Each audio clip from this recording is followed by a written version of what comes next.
Well, everyone, I think I'm going to get started here today. There's a lot to talk about, and I want to have an opportunity for everybody to ask questions. And by all means, please feel free, as you're thinking along the way, to add your questions to the chat and things like that. And hopefully that gives us kind of a start to the conversation as well, too. There's a lot to cover.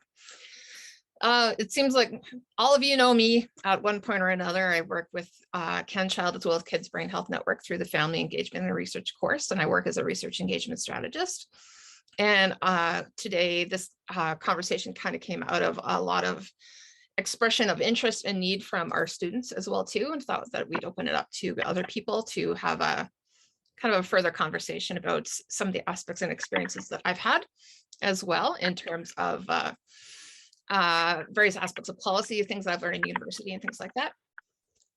And all right. So today I just wanted to share with you some of the things that I've learned through university, things like that, just to kind of acclimate you to a few ideas, maybe have some conversations about some areas that you may be challenged with, things like that.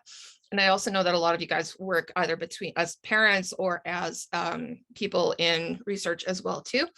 So there are a lot of considerations here to kind of make. And so this is kind of like a condensed version of probably a whole semester of university courses and things like that. So we're going to go through a lot. I just wanted to take an opportunity to acknowledge where I live, work, and play as well, too, in the Treaty 7 territory in Calgary, Alberta, and representing Southern Alberta as well, too. This course, or this event, obviously is a part of our Family Engagement and Research Certificate program. And if you have any questions, you can contact me as well, too, and be happy to. We are also looking for more students as well, too, right now, if anyone is still has an interest in joining us this fall. And as a bit about me, as I mentioned, I'm in Calgary. I have an interest in Canadian healthcare systems and a deep lover of coffee. And this is my little guy, photo of my little guy here, who was quite the motivation for a lot of what I do right now in the world. So how things kind of got started, I kind of got connected through Ken Child, actually, through other researchers as well, this opportunity to actually go to New York to help support a paper called the Rights-Based Approaches to Childhood Disability Policy. And basically what this was the first opportunity for Canadian policymakers to start discussing the fact that we have a significant lack of understanding and approaches to policy in many formats when it comes to understanding disability rights as well as child rights and how those two intersect and things like that. So this was the initial start to a conversation that continues on in many ways as well, too. That was quite the experience in many, many different levels. That has since then actually moved towards being a part of the disability rights reporting cycle. So through the year, there is actually through several years, there is several time points that the United Nations actually has when it comes to having back and forth conversations between the Canadian federal government, as well as with disabled persons, children, different types of rights organizations. And then all comes down to creating recommendations for different governments as to where they're doing well when it comes to human rights and where they need to start picking up their socks and moving forward. So this was actually in Geneva, Switzerland this time around. Now, I'm a big believer in the fact that we all come at this advocacy conversation with from various perspectives, various motivations, and various energies as well, too. What friend of mine, Sue Robbins, often asks people why they want to tell their story. And that she says the one answer that you can't give is that so somebody doesn't have to repeat the experiences that you have repeated. I think it's important to kind of challenge yourself in terms of formulating what sort of an answer you give in that respect. For me, I am a big believer in a story that author Glennon Doyle told many years ago about how she was on a speaking tour and was at one spot, and a person there was waiting to meet her, was a big fan and everything like that. And they said they struggled a lot with anxiety, and they knew that they were going to meet the author. And they said, while I was waiting, I thought I would make you a bunch of crochet flowers. And just she handed them to her. And that, to me, that was just a little beautiful moment, because one of the things that she said was, all experiences come with a certain type of emotional energy, and be that good, bad, or ugly. And what you end up doing with it is what's important. And that can be the catalyst to create beauty in the end. And so for me, when I think about my motivations and what moves me forward, I think about crochet flowers, and that's just kind of a thought that I hold on to. But that also comes with understanding a significant reality that a lot of people struggle, especially during a global pandemic, with finding balance in a world that seems to have a lot of challenges along the way, and discriminatory practices and things like that. And so there is also a very distinct need to be self-protective, and protecting those in your family when it comes to those experiences that you have within advocacy settings, and to recognize that some things come with limitations. And despite the fact that our hearts may cry out, change all the things, that there needs to be a balance struck in terms of that. You can still make an impact, but I think that we also need to respect sometimes those life limitations and still make those impacts, but do it in ways that also respects your heart and your physical body as well too along the way. I have found myself really attracted to the topic of Audre Lorde and her work. And this is a quote that has really resonated with me over and over again, that I've come to believe that it's most important for me to be things that are made to be spoken, made verbal and shared, even at the risk of being bruised or misunderstood. Sharing your voice is an impactful thing no matter what. And even down the road, you just never know who you are impacting along the way.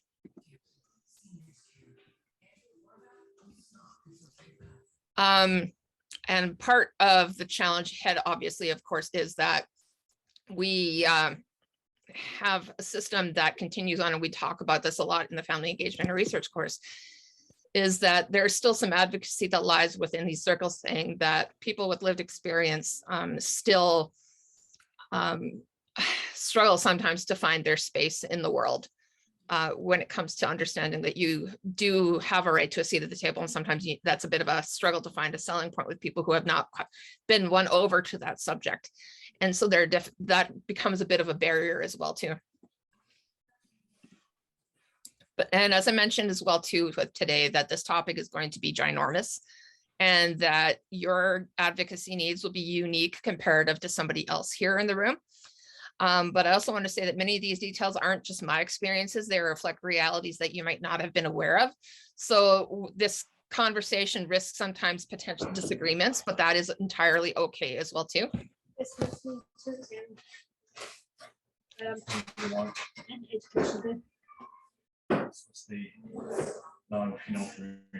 Folks, I'm just going to, there we go. So some of the limitations that I have put on myself over the years was I kind of created some rules for myself. One of them is that I needed to understand the reality of that I was parenting a palliative care patient. And so I needed the ability to walk away from a project at a moment's notice. Sometimes smaller goals create bigger returns. Making peace with not being able to do it all sometimes can definitely be one thing to consider as well too. Building a support system helps you to have that foundation to sometimes be shored up when you don't feel like you have everything going on right now. But also the fact that you don't need to do this alone creates a huge support to that as well too. So there's definitely we all kind of come with this primary idea that there are two options in the world, that, you know, it's emailing an MP or an MLA or going to the media. And while those two can be very powerful communicative tools, there's definitely more available in your toolkit as well too when it comes to advocacy. So the goals for today, I just want to talk a bit about advocacy from a government side, but also advocacy from a health system side, and some of the things that you can get involved with and things that you might not have considered previously. And what's great about both areas is that partnership ends up being kind kind of the big selling point for both, that nobody should do this alone. And when we adopt a mindset of this where we amplify each other, that helps move things forward in so many respects as well too. So from a government side, one thing that I wanted to talk about today was an advocacy group called childrights.org. If you have an interest in human rights or disability rights for your kids, this is one that provides actually a lot of training and teaching materials. So it can be helpful in helping you create a baseline understanding as to some of the laws and details that come about with, but also how to work within them and create new ideas to help support them, and where you can advocate as well most effectively. Obviously, another one too is academic partnerships. Things like the Family Engagement and Research course can be an opportunity to start playing out what those relational details are when it comes to partnership. Some other aspects as well too can be finding other parents or scientists. You don't necessarily need to reinvent the wheel. There's a lot more benefits and understanding when it comes to keeping the concept of an end value in mind. When you are just going at it alone, you are what's considered in like general evidence, the notion of an end value is one person.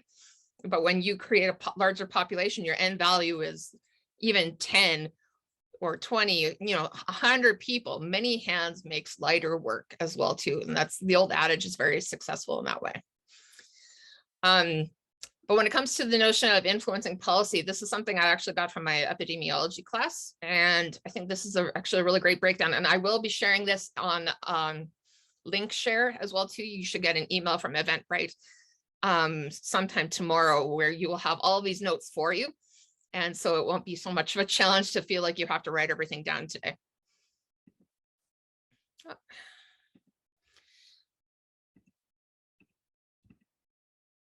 Oh my gosh.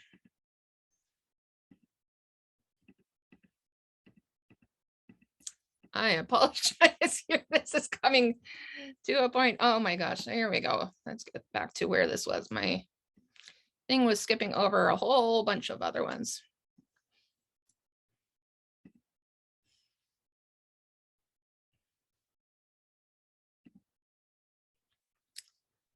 So one thing to consider if you are trying to connect with the government is to understand positioning, how your recommendations align with specific government priorities. Say if you have in power a more conservative based government, one thing that can be important is where it aligns financially, and where sometimes things can be more financially beneficial compared to a moral standard. Sometimes it can be important to be nonpartisan. It's about the policy and not about the party. Be aware of timing. Things like budget cycles can be helpful as well too. And I have a slide coming up as well too, talking about budget cycles and what that looks like. And sometimes it takes a little bit of patience to really work through people. So when it comes to thinking that a single connection with an MP is something that is like the only opportunity you have, it can be really great to have a continued connection and find unique ways to connect with people in that way. For example, I connected with an MP on Twitter after venting about various policies, and they ended up calling me. And we got to talk about my stance versus their stance. And from there, what moved forward actually was a continued relationship, because I mentioned that while we may disagree, I was going to continue to challenge them in many ways on their position and show them where things might be a little bit different than what they may have previously thought. Your approach is always important to be honest and emphatic, to work with rather than adversarial, to include an evaluation plan, things like timelines, and cost. Basically, you want to be able to walk somebody effectively through the process of where your thoughts are at. Not so much about just change all the things, the end, but change all the things, maybe consider a few of these steps. This is why it may work, and this is the end result. You're going to have something, a better outcome.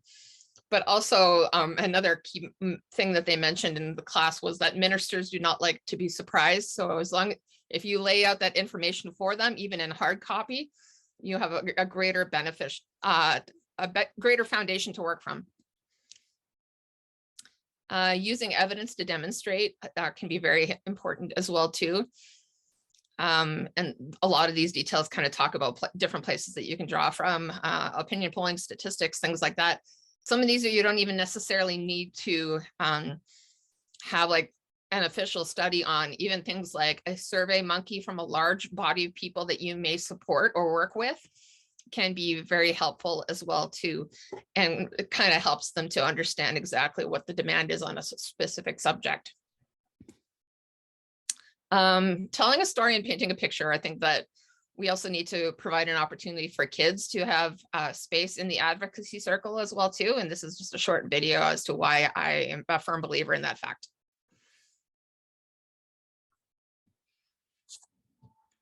They say children should be seen and not heard. They say you'll understand when you're older. You're just a kid. But a kid swam for 3 hours on the open sea to save 18 lives and became an activist for refugees. A kid broke through barriers to keep migrant families together and delivered a message of hope. Let us fight with love, faith, and courage so that our families will not be destroyed. A kid was forced to kill in a brutal civil war and became a human rights activist, freeing other children from violence. A kid fought for girls' right to education, was shot in the head in retaliation, and won the Nobel Prize. This award is not just for me. It is for those forgotten children who want education, who want peace, who want change. And the kid spoke truth to power, inspiring a historic movement against climate change. We kids shouldn't have to do this. I wish that the adults would take their responsibility and do this instead. But since no one's doing anything, we have to. Kids are speaking up. Kids are demanding their rights. Kids are acting now for a better tomorrow. What do you do?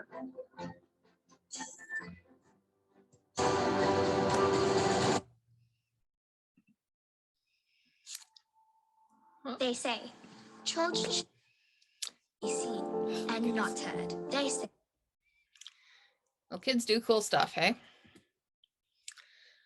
Stewarding relationships can also be a really important thing to do. Things with ministry staff, cabinet ministers, even things like pancake, barbecue settings, things like that. Just going to say hi and saying, this is what I do, and here is my card. Let's have coffee can be ways to really challenge the thing or challenge the status quo. One of the most effective conversations I had was actually a while back. There was something going on with provincial funding in Alberta, and there was a lot of media push behind it.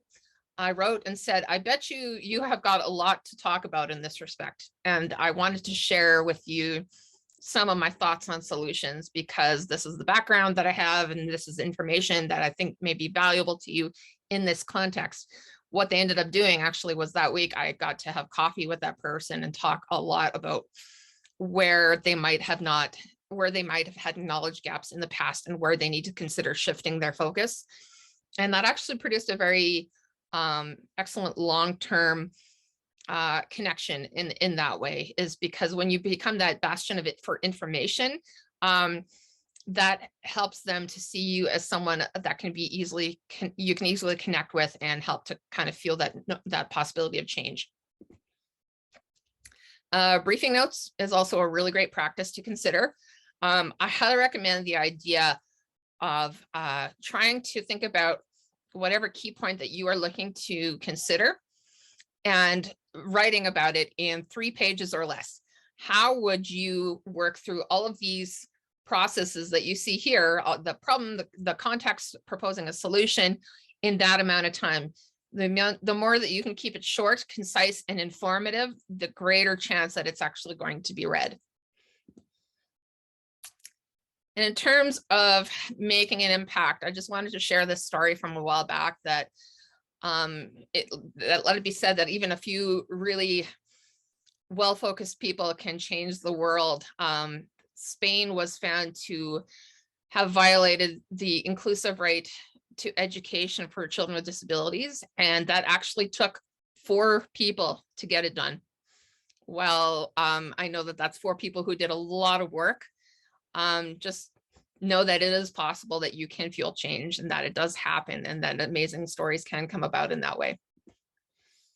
In terms of some of those details that I mentioned about policy papers and things like that, I came across this a few weeks ago, imaginecanada.ca, and they have a lot of really great resources in terms of understanding government processes and things like that. And one thing that they also mentioned too is an opportunity to look at where you could potentially join parliamentary committees.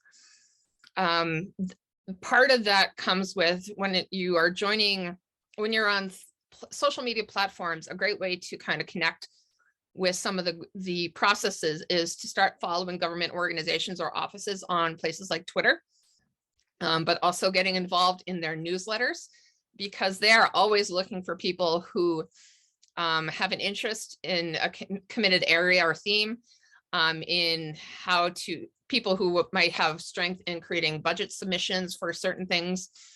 They're always looking for people, and chances are you can get into a government committee in that way. So definitely check out their website, and they elaborate on it in a big way. So some of the things that they mentioned as well too was to look for the list of House of Commons committees and Senate committees to figure out which committees are engaged in the work that's interested to you. Find where the studies are in progress, and also subscribe to their early alert newsletter. And another opportunity is to have your say for things like pre-budget consultations, because they're always looking for calls for submissions and the important things to factor into the budget. And also follow through with trying to find out what happened, the outcome of the study. That way you can disseminate that and have that tool in the future for other things that you may have on an when you are looking to advocate for different things. And this is actually a part of an infographic that they talk about when it comes to budget consultations on a federal level. There's a lot of different infographics that you can find when it comes to landing the timing of any sort of policy things that you wish to pitch, be it federal, be it provincial, be it even things like the United Nations. If you look at that Manitoba budget cycle, or things like that, that is a great way to kind of walk through the process and understand exactly when it is the best time to submit. So like, for instance, with the federal government, the launch for pre-budget consultations starts in the summer and fall. For example, even too, though, sometimes it can be worth getting in touch with some offices to see where certain emergency bills are being brought in. So like, for example, the disability income benefit that was recently voted in as a bill and shared unanimously will likely be entertained in the House in the summer before closing. They're trying to get it in as soon as humanly possible. So the more you can connect with these offices and things like that in that way, the more you can kind of understand where you can fit into a lot of those processes. And this is just a little bit more of where it falls into things like spring for tabling documents and reviewing and votes. I also wanted to talk a bit about grassroots organizations and kind of a few key thoughts that I had on that. And one of them is definitely getting to know your neighborhood, any sort of organizations that might be working in your area. Talk to them as well too, figure out ways that you can start working together, think of how you can support one another, how you can amplify one another. All of those things help to build your body and that end value that I mentioned as well too. As I mentioned, many hands make lighter, more realistic work in that respect. So sometimes we get very excited about the energy of creating something, but also we realize that when we're not thinking about other people, we're creating siloed work. And so if the more people that you can connect with, the greater evidence basis that you have for certain points, and that reflects well on your work advocacy wise. Sometimes training can be also beneficial as well too, seeking out memberships and accreditations, anything that can help you to sound more well-grounded in your stance, things like that. It can there's a variety of different opportunities and things like that. So it might take a bit of work, but it can definitely be helpful as well. And I just want to talk a bit about health systems advocacy. One of the things we often talk about as well too is the notion of patient and family-centered care and all of the things that come with it. but sometimes the development of some of those factors within patient family-centered care needs to really have the patient or family voice in that as well too. One example that really resonated with me was actually the story of Dave and Terry Price, who are two people I've actually been working with on the development of standards for virtual care in Alberta, which has actually been a super cool project. But Dave is Greg's dad. Greg, who was played by the actor on the photo on the right, was diagnosed with cancer, and through a variety of different just mishaps within the healthcare system, he was left behind and unfortunately passed away. And what ended up happening is Dave and his daughter Terry went to Healthcare Quality Alberta with this information, and they had figured out, how do we talk about safety and gaps in the system? And what they ended up doing was creating a movie called Greg's Wings, or like an organization called Greg's Wings, where they shared a movie about about Greg's experience. And from there have been sharing it literally all over Canada for several years now. And I have seen it 3 times, and I can't make it through it without getting emotional, to be quite honest. But at the same time, what they did was open up an opportunity for a larger conversation. So sometimes it can take those types of collaborations and a dynamic story that can make your advocacy a whole lot more powerful as well. If you have an interest in learning about interesting grassroots organizations that have really kind of embedded themselves, I really highly recommend you checking out imaginecitizens.ca, which has over, I believe it's over 2,000 members now. They have embedded themselves within a variety of health systems projects, and this is from a variety of ages, from pediatrics all the way to geriatrics. They have worked on mental health things. They've worked on projects with New Canadians on creating like healthcare basics and navigating the system, things like that. Their work is really something to look at and connect with. And if you have questions, talk to the coordinators as well too, and say, so how do I start repeating what you have done? Because they are definitely considered a significant success when it comes to the notion of partnership and collaboration. And sometimes unique ideas come out of nowhere. This actually happened a few years back, but I ended up connecting with CTV Alberta Primetime over Facebook and said, I had a really great idea for one of your sessions. You should do something about rare disease in Alberta. And I have a support group with over 1,000 members who have a rare diagnosis in Alberta. And one of the things that we ended up doing was creating a mini documentary with this particular family here about their experiences about rare diagnoses in Alberta. And then I ended up actually, with the last bit, they said, well, we want to interview you, but do you know anybody else who has an interest in talking about rare disease in Alberta? And I happen to know a geneticist in pediatrics who is one of the smartest people that I know in this particular field. I didn't know him that well at the moment, but I said, I do know how to get in contact with him.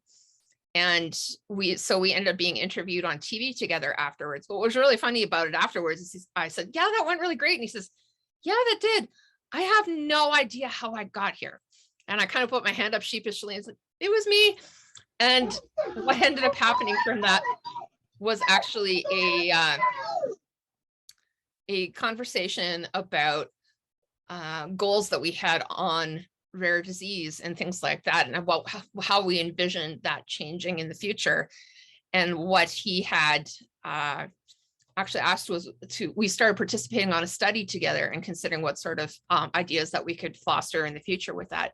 So that became a very unique way to essentially introduce myself to somebody that I kind of wanted to work with in the future. So there is definitely something to be said as well about the end results of collaboration. Sometimes knowledge translation can be a really important opportunity and selling point for your advocacy within healthcare systems, is that you are essentially the most enthusiastic knowledge brokers that any researcher could find as being people who are wanting to essentially move that information out in the world as quickly as possible. And when you share that enthusiasm with people who may be doing the work, sometimes that can be also another catalyst in that way of moving things forward, because you definitely play a part, as you see here, when it comes to the cycle that is knowledge translation and moving things forward. And sometimes in ways that your ability to tell those stories helps move it in ways that can be unexpected as well too. One great example that I use, that I talk about a lot, some of you may know this story already, but the head of the Child and Youth Research wing of the Canadian Institute for Health Research actually is a psychiatrist who talks about children's pain. And one of the things that she understood was definitely the fact that it can take up to 17 years for published research to sometimes see implementation. And so what she ended up doing was trying to shorten that time. She ended up talking to one of like a mom blogger who's one of the top ones in Canada, Erica M. She used to be like a Much Music VJ and things like that. And they created a bunch of clickbait articles and had Twitter parties and Facebook parties talking about children's pain. And the level of engagement that came out of that was substantial comparatively to what is normally within a lot of research settings. And sometimes moving information like that can be inspiring for people who haven't necessarily had the opportunity to understand or see the potential in moving their information forward.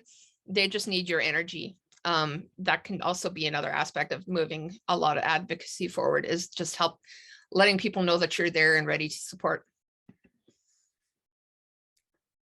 So there are many aspects that are still, when it comes to advocacy, there are things that we don't know what we don't know. And when we consider our stories as the impactful data that it is, advocacy becomes about citizen science. Now, the term citizen science, we talk about research partners a lot, but we don't talk about citizen scientists. And these are people who, in many cases, work within the community and establish data in a number of different ways, a lot of community-based things, sometimes things like forestry things. I've seen a lot when it comes to like counting bird populations, things like that. We create new spaces for people to kind of help move information forward. So seeking partnership that mutually values the power of lived experience as data drives health quality in so many ways. So a few final thoughts here is definitely the fact that storytelling can be an effective form of knowledge translation. What's been signed and ratified doesn't necessarily mean that it has teeth. Sometimes you can see people use certain points within advocacy as like, well, this is what we do. But they don't necessarily understand what it means. And so sometimes there's some education that needs to come with that as well too. And to understand that your story as data and that data indicates a problem is a really great kind of model of thought to understand when it comes to that within advocacy settings. Understanding jurisdiction can also be important. I actually had one federal minister tell me one time that a lot of people feel that have the need to be heard, but they don't necessarily know where to go, and so they feel that so they're telling the stories, but not in the right space. So sometimes it can be really important to do your homework and understand, excuse me, where exactly your story needs to be told. Seek others is another aspect as well too, in terms of not having to effectively reinvent the wheel. And find a corner of the advocacy world that grounds you and gives you faith or strength, because there are so many aspects of the world that effectively needs changing. But at the same time, when you take one area and you focus on it, that truly becomes yours, and you'll find yourself more motivated to move it forward when you can just kind of flesh that out in the way that is truly meaningful to you as well. And so I just wanted to offer this opportunity just to open the space for conversation here.